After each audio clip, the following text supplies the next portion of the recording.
శ్రీకృష్ణుడు రుక్మిణీదేవి తన వద్దకు పంపిన అగ్నిద్యోతనుడనే బ్రాహ్మణుణ్ణి సత్కరించి అతన్ని నీవు ఏ సమాచారము తెలుపుటకు లేదా ఏ సహాయము కోరుటకు వచ్చావు తెలియజేయు విప్రోత్తమ అని అడుగుతాడు.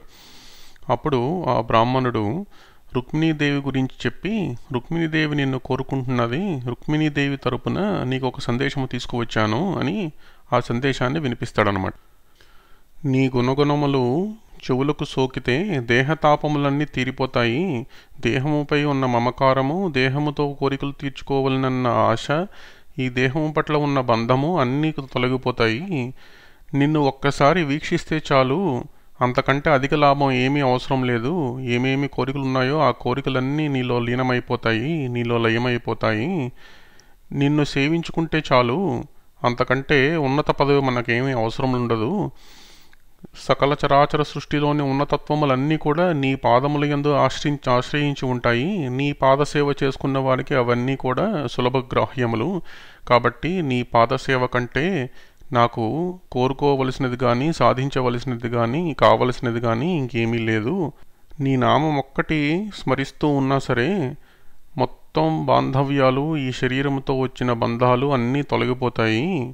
అటువంటి నీ యందు నా చిత్తము లీనమై ఉన్నది, నిన్నే నేను కోరుకుంటున్నాను అని రుక్మిణీదేవి మాటగా అగ్నిద్యోతనుడు శ్రీకృష్ణునికి విన్నవించుకుంటాడు.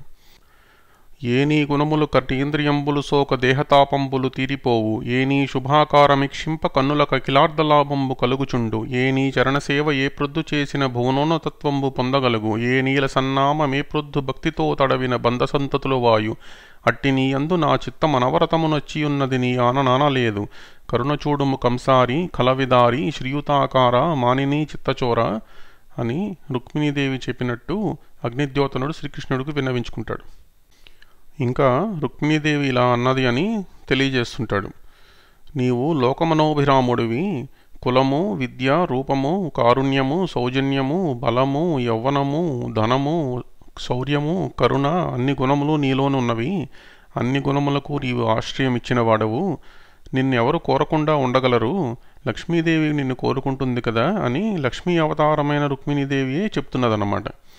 ధన్యున్ లోకమనోభిరామం కుల విద్యారూపతారుణ్య సౌజన్య శ్రీబలదాన శౌర్య కరుణా సంశోభితున్ నిన్ను నేకన్యల్ గోరరు, కోరదేమును రమాకాంతాలలామంబు రాజన్యానేకాపసింహ నావలనే జన్మించనే మోహముల్ అని అంటుందన్నమాట రుక్మిణీదేవి. మరి ఇటువంటి కళ్యాణ గుణములు కలిగిన నిన్ను కోరుటకు చేరుటకు నాకేమి అర్హత ఉందందువా అని రుక్మిణీదేవి తన విశేషము చెబుతున్నది. ఇది మనం కూడా తెలుసుకోవలసిన విషయం అన్నమాట. ఎందుకంటే ఏం చేస్తే పరమేశ్వరుణ్ణి మనం చేరుకోగలం, ఏం చేస్తే పరమేశ్వరుని కరుణకు మనం పాత్రులవ్వగలం అనేది మనం ఇందులో తెలుసుకోవచ్చు. వ్రతములు చేసి ఉంటే, దేవతలను ఆరాధించి ఉంటే, గురువుల సేవ చేసుకుని ఉంటే, పండితులు జ్ఞానుల యొక్క పాదపూజ చేసుకుని ఉంటే, దానములు చేసి ఉంటే, మన ధర్మము సక్రమముగా ఆచరించి ఉంటే, ఇటువంటివన్నీ నేను చేసి ఉంటే గనక దేవా నీ కరుణాకటాక్ష వీక్షణాలు నా మీద ప్రసరింపజేయు, నా చిత్తేశుడవు అంటే నా చిత్తము నిండా నీవే నిండిపోయి నన్ను నీ వద్దకు నీవే తీసుకొని పో అని కోరుకుంటుందన్నమాట రుక్మిణీదేవి. మనం కూడా కోరవలసింది ఇదే కదా, మనం అనుసరించవలసిన మార్గం ఇదే కదా. ఒక సామాన్యమైన భక్తుడు ఈశ్వరుణ్ణి ఎలా చేరుకుంటాడు?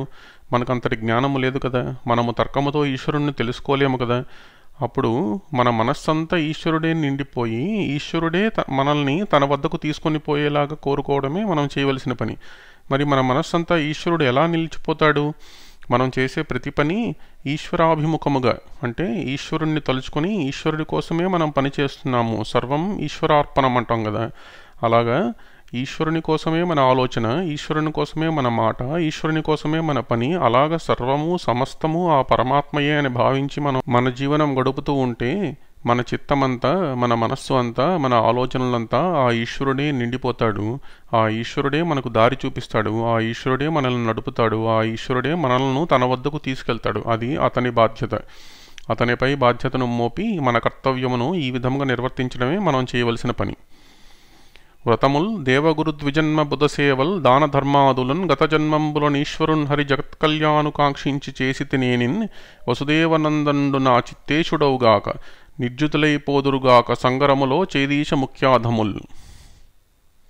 అలా నేను గనక జీవించి ఉంటే ఆ వసుదేవుడు నా చిత్తేశుడవుతాడు, సంగ్రామంలో ఓడిపోతారు ఈ అధములందరూ అని అంటున్నారు. ఏవి అయితే మనల్ని ఈశ్వరుణ్ణి చేరుకోవడానికి ప్రతిబంధకములుగా ఉన్నాయో అవి మనకు అంతఃశత్రువులై బహిష్శత్రువులై, ఏవైతే మన ఆధ్యాత్మిక పురోగమనానికి ఆటంకములై ఉన్నాయో అవి అన్నీ ఆ పరంధాముడైన శ్రీకృష్ణుడు మనల్ని తన వద్దకు తీసుకుని పోయే ప్రక్రియలో అవి అన్నీ కూడా అగ్నికి ఆహుతైపోతాయి, సమిధల్లాగా భస్మం అయిపోతాయి, అవి నశించిపోతాయి అన్నమాట. కాబట్టి మనకు ఉన్న ఆటంకముల గురించి మనం చింతించాల్సిన అవసరం లేదు. మన కర్తవ్యం మనం నిర్వర్తించి మనస వాచ కర్మన ఆ పరమేశ్వరుణ్ణి ఆరాధిస్తే ఆ పరమేశ్వరుడే మన యందు దయచూపి మనల్ని తనలోకి స్వీకరిస్తాడు. ఆ స్వీకరించే సమయంలో ఈ ఆటంకములన్నీ వాటంతటవే తొలగిపోతాయి. రుక్మిణీదేవి మాటల నుంచి మన ఆధ్యాత్మిక జీవితానికి సంబంధించి మనం తెలుసుకోవాల్సిన విషయం ఇదన్నమాట.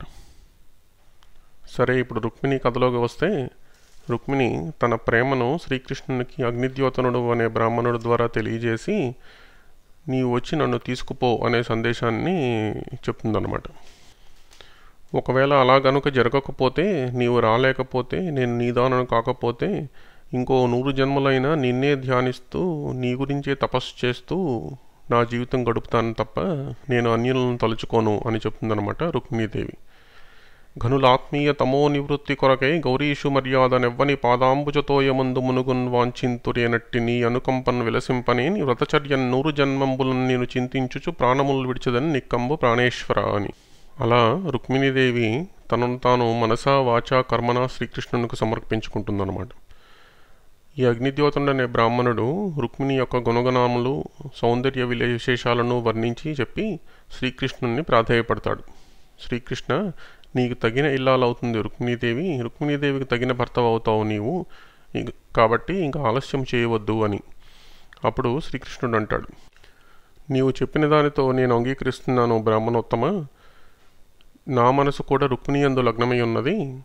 నేను తప్పకుండా విదర్భ దేశానికి వచ్చి రుక్మిణిని తీసుకొని వస్తాను అని అప్పటికప్పుడు సారథిని రథాన్ని ఏర్పరచమని ఆజ్ఞాపించి ఈ బ్రాహ్మణునితో కలిసి విదర్భ దేశానికి బయలుదేరతాడు శ్రీకృష్ణుడు. ఇంతలో అక్కడ రుక్మిణికి అన్నయ్య అయిన రుక్మి మాటకు ఎదురు చెప్పలేక ఆమె తండ్రి అయిన భీష్మకుడు రుక్మిణిని శిశుపాలునికి ఇచ్చి వివాహం చేయడానికి ఏర్పాట్లన్నీ చేస్తుంటాడు. శిశుపాలుడు చతురంగ బలాలతో ఆ రాజ్యంకు అప్పటికే వచ్చి వేచి ఉంటాడు. అతనికి సహాయంగా ఉండేడానికి జరాసంధుడు మొదలైన వాళ్ళందరూ ఇతర రాజులు వారి సైన్యములతో సహా వచ్చారనమాట. ఇక్కడ శ్రీకృష్ణుడు ఒక్కడు ఈ బ్రాహ్మణునితో బయలుదేరాడు కదా. ఎప్పుడైతే శ్రీకృష్ణుడు రుక్మిణిని వివాహం చేసుకోవడానికి బయలుదేరినట్టు బలరాముడికి తెలుస్తుందో అక్కడ మిగతా రాజులతో సమస్య వస్తుంది అని భావించి బలరాముడు కూడా సైన్యంతో శ్రీకృష్ణుడి తోడుగా ఉండడానికి బయలుదేరతాడనమాట. అయితే ఈ సంఘటనలన్నీ జరుగుతున్నాయి, కానీ అంతఃపురంలో పెళ్లి కూతురుగా ముస్తాబవుతున్న రుక్మిణీదేవికి ఈ సంఘటనలన్నీ ఏమీ తెలియవు.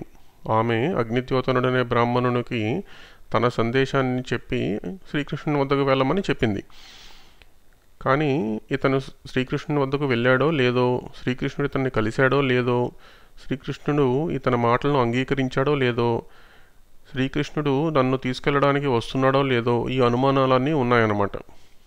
మనం ఈశ్వరుణ్ణి ప్రార్థించినప్పుడు ఒక గురువును ఆశ్రయించి ఆ గురువు ద్వారా ఈశ్వరుని తెలుసుకోవడానికి ప్రయత్నిస్తాం. ఆ గురువు చూపిన మార్గంలో పయనిస్తూ పూజ, ధ్యానము, వ్రతము, నామస్మరణము మొదలైన అన్ని విశేషముల ద్వారా శ్రీకృష్ణుని దేవాదిదేవుణ్ణి అర్చిస్తూ దేవుణ్ణి ఎప్పుడు చేరుకుంటామా అని వేచి చూస్తుంటాము. కానీ అలా మన ప్రయత్నం కొనసాగుతుంటుంది. అది ఎంతవరకు పురోగమించింది, మనం ఈశ్వరునికి ఎంత దగ్గర అయ్యాము అనేది మనకు తెలియదు కదా. అప్పుడు మనకు అనుమానాలు ఉంటాయి. అసలు దేవుడు అనేవాడు ఉన్నాడా అనే దగ్గర నుంచి కూడా అసలు ఈ గురువు చెప్పిన మాట ఈశ్వరుడు వింటాడా, మన గురువు గారి మార్గం ద్వారా మనం ఈశ్వరుణ్ణి చేరుకోవచ్చా, ఇలాంటి సందేహాలన్నీ కూడా ఉంటుంటాయి. అది ఆ సందేహం లేకపోవడం అనేది శిష్యుని లక్షణమైన, సందేహాలు ఉండడం కూడా తప్పేమీ కాదు. ఇక్కడ రుక్మిణి అంతటి అవతారం మూర్తి శ్రీకృష్ణుని వివాహం చేసుకుందామని భావించిన తర్వాత కూడా శ్రీకృష్ణుడు తన కోసం వస్తాడా రాడా అని ఆలోచిస్తున్నది కదా. అసలు శ్రీకృష్ణుని వద్దకు విషయం తెలిసిందా లేదా అని కూడా సందేహిస్తున్నది కదా. కాబట్టి ఇది మనకి ఒక ఉదాహరణ అన్నమాట. గురువు పైన నమ్మకము పూనిక ఉండాలి. అయితే గురువు మాట ఎంతవరకు నిజమవుతుంది అనే అనుమానం కలగకుండా ఉండాలి అనేది ఏమీ లేదు. అనుమానం కలగొచ్చు. అనుమానం కలిగినంత మాత్రాన మీరు ఉత్తమ శిష్యుడు కాకుండా పోరు. మీరు ఆ దేవదేవుని కృపకు పాత్రులు అవ్వరు అనేది కూడా కాదు. కాబట్టి ఎంతటి ఉన్నత స్థితికి చేరినా, ఎంతటి అత్యున్నత సాధకుడైనా ఏదో ఒక మూల అనుమానం వెంటాడుతూనే ఉంటుంది. ఆ అనుమానం మనం ఈశ్వరుణ్ణి చేరుకునే వరకు కూడా కలగవచ్చు. దానికి భక్తి మొదలైన కొత్తలోనో లేకపోతే శిష్యరికం చేస్తున్న మొదట్లోనో అనుమానాలు ఉంటాయి. ఆ తర్వాత అవన్నీ పటాపంచలైపోతాయి అనేది ఏమీ లేదు. ఆ పూర్ణ జ్ఞానము, ఆ పరమేశ్వరునిలో ఐక్యం అయ్యేంత వరకు అనుమానాలు అవుతూనే ఉంటాయి. ఆ జ్ఞానాగ్ని ఒక్కసారి మనలో రగిలినాడు ఇంకా అనుమానాలకు తావులేదన్నమాట. రుక్మిణీదేవి ఇంకా శ్రీకృష్ణుని చేరుకోలేదు గనుక, ఇంకా శ్రీకృష్ణుడు రుక్మిణీదేవిని తీసుకోవడానికి రాలేదు గనక ఇలా ఆలోచిస్తున్నదనమాట. లగ్నం వెళ్ళి వివాహముం గదిసే ఎలా రాడు గోవిందుడు విఘ్నంబయ్యడి మానసంబు వినినో వృత్తాంతమున్ బ్రాహ్మణుండగ్నిజ్యోతనుడు ఏటికిందడసే నా యత్నంబు సిద్ధించునో భగ్నంబై చనునో విరించికృతమెబ్బంగిన్ వర్తించునో ఘనుడా భూసురుడేగనో నడుము మార్గశ్రాంతుడై చిక్కెనో విని కృష్ణుడిది తప్పుగా తలచెనో విచ్చేసెనో ఈశ్వరుండనుకూలింప తలంచునో తలంపడో యార్యా మహాదేవియున్ నన్ను రక్షింపనిరుంగునో ఎరుగుదో నా భాగ్యం ఎట్లున్నదో అని ఆ బ్రహ్మరాతను, పరమేశ్వరుణ్ణి, దుర్గాదేవిని, శ్రీకృష్ణుణ్ణి, గురువైన ఈ బ్రాహ్మణుణ్ణి అందరినీ తలుచుకుంటుందన్నమాట రుక్మిణీదేవి. ఇలా పరిపరి విధములైన ఆలోచనలతో శ్రీకృష్ణుని తన మనస్సంతా నింపుకొని శ్రీకృష్ణుడు రాకకై కళ్ళల్లో ఒత్తులు పెట్టుకుని ఎదురు చూస్తున్నట్టు వేచి ఉంటుంది రుక్మిణీదేవి. ఆ సమయంలో రుక్మిణి మానసిక స్థితి ఎలా ఉన్నదంటే తన పూర్తిగా కృష్ణుని గురించి ఆలోచిస్తుంది. కృష్ణుడు తప్ప ఇంకేది తన మనసులో లేదు. మనం కూడా భక్తిని అలవర్చుకోవాలంటే ఇలా ఉండాలన్నమాట. తన కన్నుల నుండి కారుతున్న కన్నీళ్లను కూడా తను తుడుచుకోదు, తన జుత్తు సవరించుకోదు, తను ఎలాగున్నాను అనేది పట్టించుకోవట్లేదు, తన చుట్టూ ఎవరున్నారనేది గుర్తించట్లేదు. తుడువదు కన్నులన్ వెడలు తోయ కనంబులు కొప్పు చక్కగా ముడువదు నెచ్చలింగదిసి ముచ్చట కొంజనదు అన్నమేమీయం గుడువదు నీరముంగొనదు కూరిమి ఈరము చేరి పద్యమున్నొడువదు వల్లకి గుణ వినోదము సేయుదు డాయిధన్యులన్. అలా పూర్తిగా తన మనస్సు నిండా శ్రీకృష్ణుని నింపుకొని ఇంకేమీ పట్టించుకోవట్లేదు అనమాట. ఇది భక్తికి పరాకాష్ఠ స్థితి అన్నమాట. మనం కూడా ఎప్పుడైతే మన మనస్సు నిండా ఆ పరమేశ్వరుని నింపుకొని ఇంక దేనికి మన మనస్సులో చోటు ఉండదో అప్పుడు పరమేశ్వరుడు మనల్ని తనలోకి స్వీకరిస్తాడనమాట. పరమేశ్వరుని అనుగ్రహములకు మనం పాత్రులమవుతాము. ఇక్కడ మనం గమనించాల్సింది ఏంటంటే కంసుని వృత్తాంతంలో కూడా మనం చూస్తే కంసుడు శ్రీకృష్ణుని చేతిలో మరణించుటకు ముందు ఈ స్థితికి చేరుకున్నాడు. అంతఃపురంలో ఉండి కూడా ఏ సుఖములను అనుభవించట్లేదు, దేనిపైన అతని మనస్సు ఉండట్లేదు, ఏ కోరికలు అతనికి లేవు.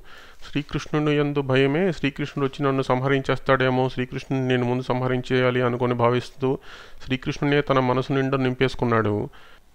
ఆ తర్వాత శ్రీకృష్ణుని చేతిలో వధింపబడి శ్రీకృష్ణునిలో ఐక్యమైపోయాడు.